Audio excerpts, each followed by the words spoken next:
ఎలా ఉంది? చాలా బాగుంది. పర్వాలేదు. ఏమో అనుకున్నాను, నీలో కూడా మంచి రొమాంటిక్ యాంగిల్ ఉంది. Good, keep it up Siddharth. ఇప్పుడేం చూసావు? ఇది శాంపుల్ మాత్రమే. ముందు ముందు ఇంకా చాలా చూస్తావు.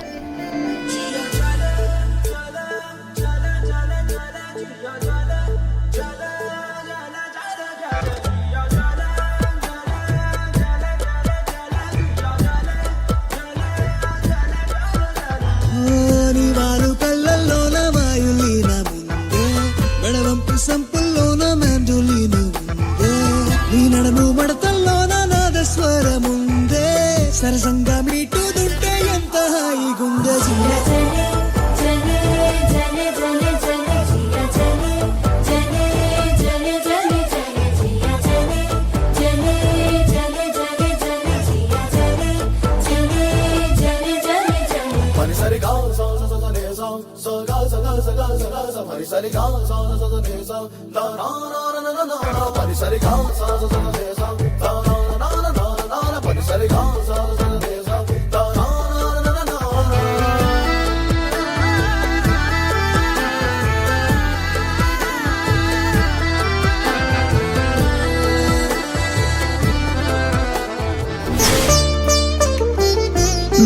సంక్రాంతికి బావగారు ఎలాగూ అందరికీ బట్టలు తీసుకుని వస్తారు.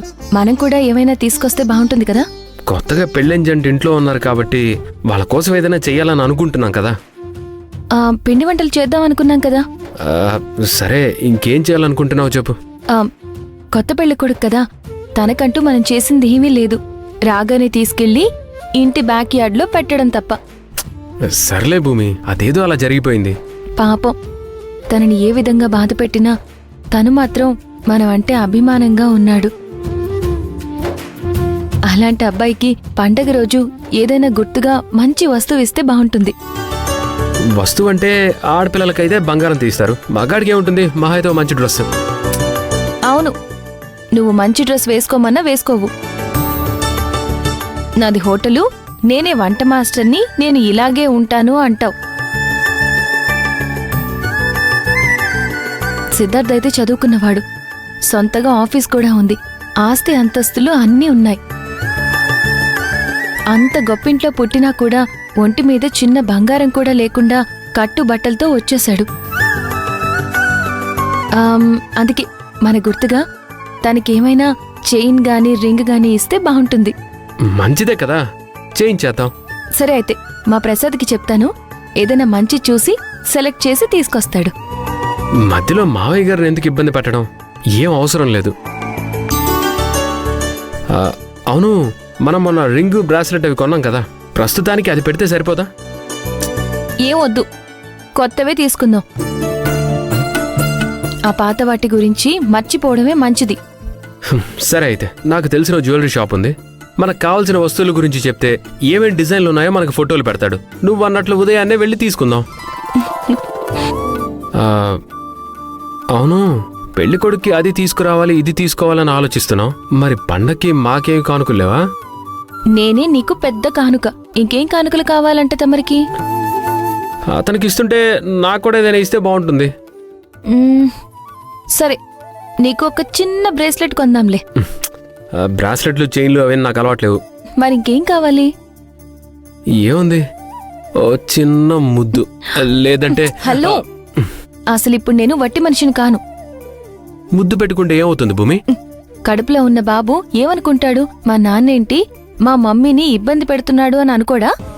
ఏంటి, అప్పుడే మాట్లాడటం వచ్చేస్తుందా? మరి రాదా? అన్నీ చూడలేకపోవచ్చు కానీ మనం మాట్లాడుకునేవన్నీ వింటూ ఉంటాడు. బాబు, వింటున్నావా? నేనేం మీ అమ్మ నాన్నలేదురా. అబద్ధం రా, మీ మమ్మీని ముద్దడిగాడు. వాడంటున్నాడా నువ్వంటున్నావా? అయితే బావగారి దగ్గరికి వెళ్ళి నన్ను ఇబ్బంది పెడుతున్నావు అని చెప్తాను. వద్దొద్దు, ఇంట్లో ఎవరికైనా సరే నిన్ను ఇబ్బంది పెడుతున్నానని చెప్పావనుకో, కాన్ పయ్యే వరకు నన్ను ఏ కాశీకో పంపిస్తారు. అలా ఉన్నారు ఇంట్లో నీ ఫ్యాన్స్. అదే మా అక్కోళ్ళందరూ. అందరికల్లా నేను నా కడుపులో మోస్తున్నాను కదా, వాళ్ళ జాగ్రత్త వాళ్ళది.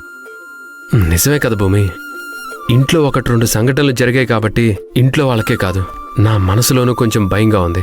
అందరూ చెప్పారు, మళ్ళీ మళ్ళీ చెప్తున్నాను అనుకోకుండా నువ్వు జాగ్రత్తగా ఉండాలి. మనసులో ఏ ఆలోచనలు పెట్టుకోవద్దు. నచ్చింది తిను, నీకేం కావాలన్నా నాకు చెప్పు. అలాగే ఎంతో జాగ్రత్తగా ఉండాలి. నేను జాగ్రత్తగా ఉండాలంటే నువ్వు ఉండనివ్వాలి కదా. నేనేం చేశాను? ఇదిగో ఇంతకు ముందు అడిగావు కదా, ఓ ముద్దిస్తావా అని. ఆ, నువ్వే కదా కడుపులో బిడ్డ వింటుంది అని అన్నావు. మా నాన్నని తిడుతున్నావని కోపడుతుంది. నేనేం తిట్టడం లేదు, జాగ్రత్తగా ఉండమని చెప్తున్నాను. చూసావా నాన్న, మీ అమ్మని జాగ్రత్తగా ఉండమని నేను చెప్తుంటే మీ అమ్మ నన్ను జాగ్రత్తగా ఉండమని చెప్తుంది.